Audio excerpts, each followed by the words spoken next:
My name is Cosmo Wright. I stream on Twitch TV. I try to beat video games, classic video games, as fast as I can. I've always been kind of interested in pushing games to see how far you can take them. Let's see. So this is me, video game speedrunner and co-founder of website Speedrun Slide, which allows speedrunners to race one in the real time. 2, 3, 4.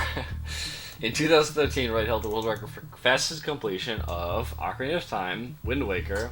Please support my Patreon, please. Please. He was once untouchable, a god in the speedrunning world, breaking world records, inventing new strategies, and dominating the elite. His name meant perfection. Every run was history in the making. But today, that same name is spoken like an urban legend. Really sorry. Okay.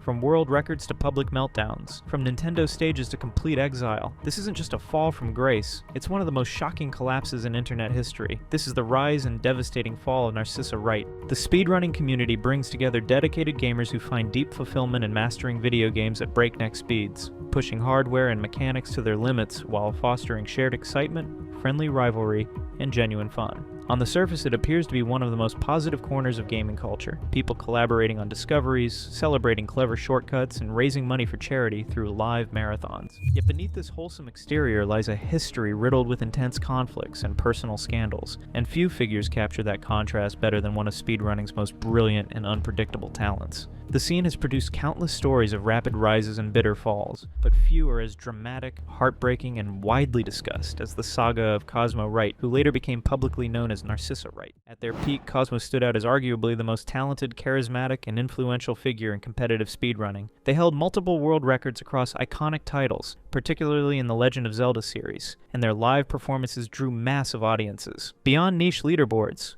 Cosmo stood at the center of Twitch's early rise. By 2014, he was one of the platform's first true stars, pulling in tens of thousands of live viewers during his runs of The Legend of Zelda's Ocarina of Time. His gameplay showcased an unusual level of precision and control, paired with clear, articulate commentary that made even the most complex glitches feel understandable. Each stream felt like an event, records breaking in real time, an audience watching closely, and a player operating at a level few others could match. Their runs combined technical brilliance with engaging, articulate commentary that made complex glitches and frame-perfect tricks accessible and thrilling even to casual viewers. People tuned in to watch records fall and to experience the infectious enthusiasm and mastery on display. Cosmo's rise wasn't handed to him. It was fought for, frame by frame. Every glitch, every sequence, every near-perfect execution was honed through hours of relentless practice. By 2014, he wasn't just competing. He was setting the standard, breaking records that left other top runners scrambling to catch up. Tens of thousands of viewers watched his streams live, hanging on his commentary as he explained the impossible tricks that made The Legend of Zelda, Ocarina of Time feel like a living, breathing puzzle. Cosmo's mastery, charisma, and innovation didn't just earn him fame. They built the very wave of competitive speedrunning and early Twitch culture, making him one of the platform's first true stars. Cosmo Wright was born on July 21st, 1989, in Stevens Point, Wisconsin. Raised in the Midwest, they developed an extraordinarily strong bond with video games from a very young age. The pivotal moment arrived around age 7 when a Christmas gift, a shiny new Nintendo 64, transformed their childhood. Cosmo spent years exploring its games and mastering their secrets. Over time, The Legend of Zelda, Ocarina of Time captured his heart completely, and he began pushing the game in new ways, discovering glitches, experimenting with tricks, and learning strategies that few players had ever tried. This sprawling 3D adventure, with its intricate world, memorable soundtrack, and groundbreaking mechanics, became an obsession that never dimmed. This is alright everyone, this is the Chinese version of Ocarina of Time. Here's the controller, and directly out of this comes power and composite. It doesn't have a console, so it is a bonus that it keeps your hands warm while you're playing it, because it's calculating the entire game. Also in the back. And before we go further into the story, I need a small favor from you. I've started posting these deep dives on Spotify as well, so if you prefer listening instead of watching, or you just want to support me, make sure to follow me there. The link to my Spotify is in the description. Cosmo obsessively played Ocarina of Time throughout childhood and adolescence, mastering every puzzle, battle, and hidden trick. His growing skill and daring experimentation hinted at the feats he would achieve later, turning a personal passion into something extraordinary. The game's depth offered endless replay value, but it was more than entertainment. It sparked a lifelong passion for exploration, precision, and mastery. Roughly a decade after first booting up the cartridge, that same fixation pulled them into the fledgling online speedrunning community. Forums and leaderboards were just beginning to formalize what had previously been informal challenges among friends, completing games as quickly as possible, often by bending rules through glitches, sequence breaks, or unintended shortcuts. What started as private experimentation soon evolved into public competition, setting the stage for Cosmo's extraordinary entry into the spotlight. This early foundation, rooted in pure joy and curiosity, laid the groundwork for everything that followed. The innovations, the records, the fame, and ultimately, the profound challenges that reshaped their life and identity. The late 2000s marked Cosmo Wright's formal entry into the organized speedrunning world when they discovered Speed Demo's Archive, an early online forum that served as a central repository for documenting and authenticating extraordinarily quick game completions. SDA functioned as a verification hub where runners submitted evidence of their times, ensuring legitimacy through video proof and strict rules. The essence of speedrunning lies in racing through titles of any genre, be it straightforward 2D side-scrollers or intricate 3D adventures, while ruthlessly eliminating wasted seconds via optimized paths, flawless inputs, and exploitation of software bugs or unintended mechanics, collectively termed glitches. Though the drive to finish games rapidly existed long before the web became mainstream, with players timing attempts on analog clocks or sharing tips in magazines, the internet transformed isolated efforts into collaborative ecosystems. Enthusiasts could now exchange route ideas, debate glitch validity, and challenge one another publicly. A foundational milestone occurred in 1996 with the creation of Nightmare Speed Demos, a community centered on ID Software's groundbreaking first-person shooter Quake. By 1997, it had rebranded and broadened its scope, evolving into Speed Demo's Archive, one of the very first dedicated platforms for speedrunning on the internet. Oh my god, this is the best speedrun I've ever done in my life. That is the best run I've ever done. For Cosmo, this arrival felt tailor-made. Already deeply immersed in The Legend of Zelda, Ocarina of Time from endless childhood replays, he now approached the game with renewed analytical fervor. Instead of simply enjoying the story or exploring freely, the focus shifted to systematic deconstruction, identifying skips that bypassed entire segments, wall clips that ignored collision boundaries, or warps that teleported ahead in ways developers never anticipated. This mindset was drawn from prior experience with GoldenEye 007 on the same Nintendo 64 console, where completing the single-player campaign quickly unlocked hidden multiplayer modes and characters, instilling an early appreciation for time-based incentives and hidden efficiencies. Cosmo's initial involvement remained low-key and understated. They offered occasional glitch, suggestions in forum threads, assisted others with tricky setups, and earned sporadic mentions of gratitude from fellow participants. Despite accumulating over 10 years of activity on SDA, the broader gaming public remained largely unaware of the community's existence. It stayed a hidden subculture, populated mostly by hyper-focused individuals who thrived on solitary practice sessions, rather than social networking. Coordinating runs or forming lasting partnerships proved challenging in such an environment. Small talk often took a back seat to perfecting frame rules. Even so, meaningful connections eventually formed. Cosmo Wright became more active in the online speedrunning community, where familiar names appeared often. One of them was Juplex, another early member known for regular participation. Their interactions leaned more toward quiet competition than collaboration. Cosmo's fastest runs went from 18 minutes 56 seconds to 18 minutes 10 seconds, with rivals like Juplex close behind, constantly pushing routes, tricks, and strategies. This steady pressure helped sharpen skills over time. These early years reflected speedrunning's small, focused nature, where consistent effort mattered most, and gradually helped Cosmo grow within the Zelda community. In the summer of 2009, Cosmo Wright began experimenting with new routing ideas during runs of The Legend of Zelda, Ocarina of Time. Early tests of these strategies showed promising results, encouraging deeper exploration and collaboration within the growing speedrunning community. Around this time, Cosmo worked with other dedicated runners like Giano to launch Zelda Speedruns, a centralized platform designed to archive records, document strategies, and organize knowledge about the series. In one memorable stream, he painted his nails, a moment some fans latched onto and speculated about, though most were there for the speedruns. At the same time, he was in a romantic relationship with fellow streamer Adrenine, who visited him and hinted at a personal life beyond the leaderboards. As interest in Zelda speedrunning expanded, information was scattered across forums and videos, making it difficult to track progress or compare runs. When the new site launched, it provided a structured space for thousands of route submissions, verified leaderboards, and organized discussions. Within its first year, the community grew into one of the largest coordination hubs in the genre, cutting down verification times from weeks to days, and enabling runners to share optimized strategies far more efficiently. It became essential for tracking progress, pushing standards forward, and fueling the next wave of competition.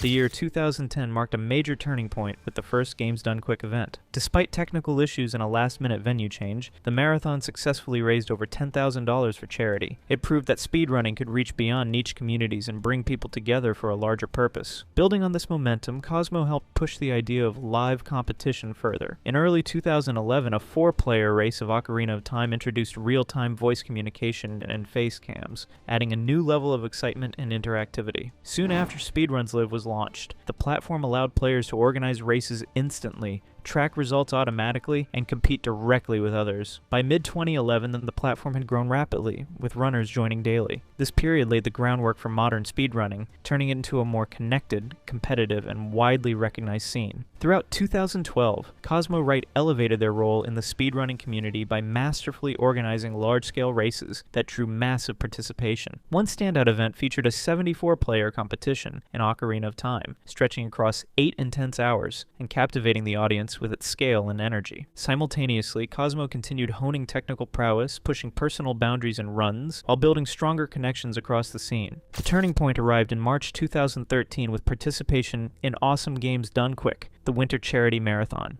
Cosmo's Ocarina of Time run was slated for just over 3 hours, but the execution proved extraordinary. A near-perfect performance wrapped up a full 30 minutes early. His stream included detailed, captivating commentary that unpacked glitch strategies and sequence breaks step by step, making the high-level play understandable and exciting. This showcase helped AGDQ raise approximately $149,000 for charity. Observers were amazed at Cosmo's talent for executing extremely challenging maneuvers on the very first try. The archived video eventually accumulated over a massive amount of views, cementing its place as one of the era's defining moments in the speedrunning community. By July 2012, Cosmo had established a personal YouTube channel under the name Cosmo Speedruns. Initial content consisted of straightforward gameplay captures, but later videos introduced a distinctive visual element, a downward-angled camera that focused on the hands operating the controller, prominently displaying painted nails. This choice sparked widespread curiosity among fans, with speculation ranging from donation incentives to self-expression, though most remained supportive, emphasizing that skill mattered far more than appearance. The hand-focused perspective fits somewhat with contemporary trends of highlighting button inputs during runs, even if face cams were more conventional for building viewer rapport. By this stage, Cosmo held world records in 4 Nintendo 64 titles, and ranked among Twitch's top streamers platform-wide, an impressive feat on a site dominated by multiplayer online battle arenas, especially while focusing on decades-old retro games. These peak years showcase not only unmatched skill, but also the ability to entertain, educate, and inspire on a growing scale, positioning Cosmo as the undisputed leader in their niche. Even at the height of fame in 2014, subtle signs of inner unrest began appearing in Cosmo Wright's streams. Signs that, in hindsight, marked the quiet beginning of the long downfall, an exploration of identity or aesthetics that would later grow into something far more profound. Despite the growing shadow, Cosmo kept up a flawless public front. They joined the viral ALS Ice Bucket Challenge and appeared on CNN, eloquently recounting the journey from passionate hobbyist to full-time professional after 4 years of explosive growth. The mask finally cracked in 2015. During that year's GDQ, Cosmo endured outright harassment. Cosmo later confirmed the perpetrator was a figure known as Oak, who made persistent, unwanted advances. Bets on neck kissing, inappropriate touching, documented in photos showing lunging behavior. The violation shattered any remaining sense of safety in a once trusted space, amplifying existing personal strains. The Nintendo World Championships invitation in late 2015 felt like a cruel twist of fate amid mounting personal struggles. Cosmo advanced impressively to the finals, facing off in a high-stakes competition overseen by none other than Shigeru Miyamoto, the legendary creator of Mario and Zelda. Despite the honor, the performance faltered dramatically, and Cosmo struggled with multiple sections, ultimately losing decisively to a rival known as John Numbers. Miyamoto personally awarded a consolation Nintendo 3DSXL to Cosmo, a gesture captured on video that became infamous in the community. While many framed the defeat as the final straw that broke Cosmo's resolve, the truth ran deeper. Accumulated traumas from harassment, relationship betrayal, and profound grief had already eroded their foundation long before the event. Barely a month later, the relationship with Adrienne ended. Her public Facebook statement described the split as mutual, attributing it partly to family responsibilities that necessitated her relocation. She emphasized there was no lingering resentment and expressed excitement about the upcoming Summer Games Done Quick, signaling a forward-looking attitude. Cosmo's relationship with fellow streamer Adrienne had been one of the few anchors in his life, a rare source of support and connection beyond the leaderboards. When they broke up, the loss hit him deeply. The isolation he had long kept at bay through speedrunning and community suddenly felt unbearable. The gap between his past achievements and present struggles widened, leaving him sad, withdrawn, and questioning what came next. Cosmo vanished from public view shortly after. Social media accounts went silent, and Twitter was set to private, and 3 months passed in uncertainty until a re-emergence under a new identity, Narcissa Wright. Just a month before Narcissa publicly embraced her true identity, she faced a heartbreaking personal loss, the death of a close transgender friend. The tragedy shook her deeply after, and she deleted her previous Twitter account of Cosmo Wright. Community responded with an outpouring of sympathy, messages of support, and understanding for the grief she endured. Some speculated that this loss may have influenced her decision to come out when she did, though most focused on compassion rather than judgment. For many, it was a reminder of the human side behind the records and streams, highlighting the resilience and vulnerability that defined her journey. Narcissa came back with a different identity and made a new Twitter account, changing names across platforms like YouTube. The new look shifted to a distinctly feminine presentation, accompanied by images of estradiol and spironolactone bottles, standard components of hormone replacement therapy. The first stream as Narcissa, restricted to subscribers only, attracted several hundred supportive viewers who welcomed the transition openly. The shift proved catastrophic for the existing audience. Fans who had followed for speedrunning content tuned out rapidly once gaming runs disappeared entirely. Fans started saying, "What happened to Cosmo?" as they were shocked, but some viewers stayed and said, "Keep your chin up, Narcissa, we love you." New viewers, drawn primarily by discussions of gender transition and related experiences, offered encouragement but pushed further away from the original material. Viewership numbers plummeted almost immediately, reflecting a complete fracture in the once loyal community. One particularly striking upload layered poetic recitation over Zelda gameplay footage, drawing extended parallels between the relentless grind of speedrunning and the rituals of transitioning. The repeated emphasis on futility carried an unsettling, nihilistic tone. I've uploaded 30 Mario Maker levels now, and I plan on uploading a lot more. And I've created a website where you can see the rankings for my levels. You can see who has the records. And currently Jumpman is in the lead. And I dare you to get some prestigious speedrun world records.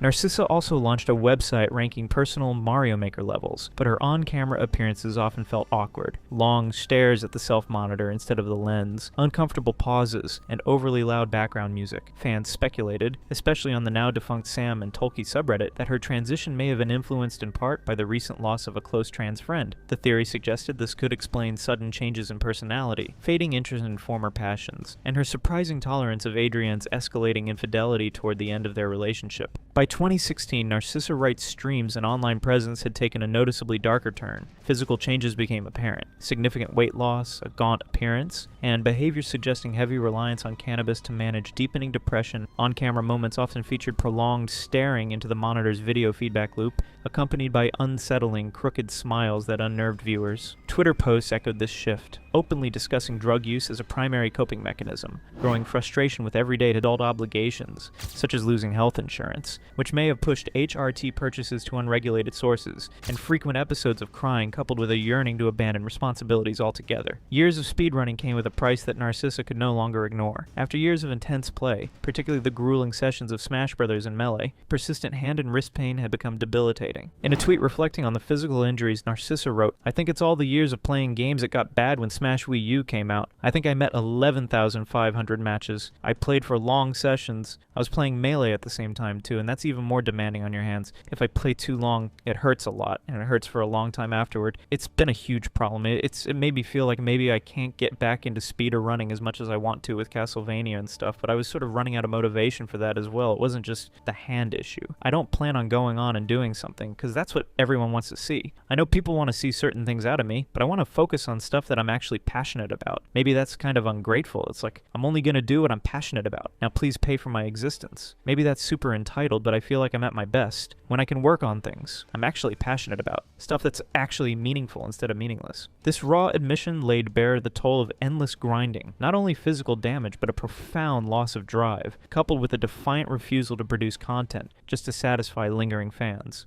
Narcissa Wright's online presence collapsed into unrelenting darkness. Severe weight loss left her gaunt and frail, while heavy cannabis use became a constant escape from deepening depression and sensory overload. Soylent replaced real food despite medical warnings. mornings. It wasn't sustainable. With almost no movement, no sunlight, and endless screen time, physical health deteriorated visibly, with a thinner frame, sallow skin, and drained energy. The returning videos of Narcissa peaked at only under 2,000 viewers, far below the 20,000 plus Narcissa expected. This disappointment sparked angry rants against the Sam and Tolkien subreddit, failed attempts to get a free Nintendo Switch, vandalism on the Zelda Speedruns website that was quickly fixed, and the user was also banned from Twitch. By 2016 to 2019, almost all of that audience was gone. The transition and change in content drove away nearly everyone who came for speedrunning. Viewership dropped to dozens at best, often with empty or sub-only chats. After bans and long breaks, new streams and reloads barely got single-digit viewers or zero. These years were a straight drop from a huge following to almost nothing. Scattered bits of content turned into a total mess. From January 2020, after years swallowed by silence, Narcissa Wright slipped back into uploading, but this time other new games. Not the one for which she was famous. No trailer, no hype post, just the familiar Hyrule music and the same careful hands on the controller. A few audience was shocked that Narcissa doesn't play Zelda anymore, while some people said that it was good and a good initiative. That moment passed like a held breath. The thousands who once filled chat with hype and donations never returned. The 100,000 Twitch followers, the peak concurrent views in the 6,000 to 10,000 range, the sense of being untouchable, all gone. What stayed was a small, stubborn group of viewers who still show up not for drama, not for breakdowns or controversy, but for the ghost of the speedrunner they fell in love with. The one who explained frame-perfect tricks with quiet confidence, who dominated leaderboards, who proved a single player could rewrite what a game could do. Today, as Nova Wright, the channel posts rarely. Some casual gameplay, some older titles played at a gentle pace, but no speedruns. The chronic hand pain from years of Smash and Melee 11,500 plus logged matches, endless long sessions, never fully healed. The motivation that once drove sub-18-minute miracles is gone, replaced by a body that simply can't grind like it used to. Uploads are short, unpolished, shared with almost no fanfare. View counts hover in the dozens, sometimes lower. Chat is quiet, often empty except for the same handful of names who have stayed for years. The numbers are tiny now. No sponsorships, no massive subs, no crowds. Just a quiet corner of the internet where a few loyal souls still wait, still watch, still hope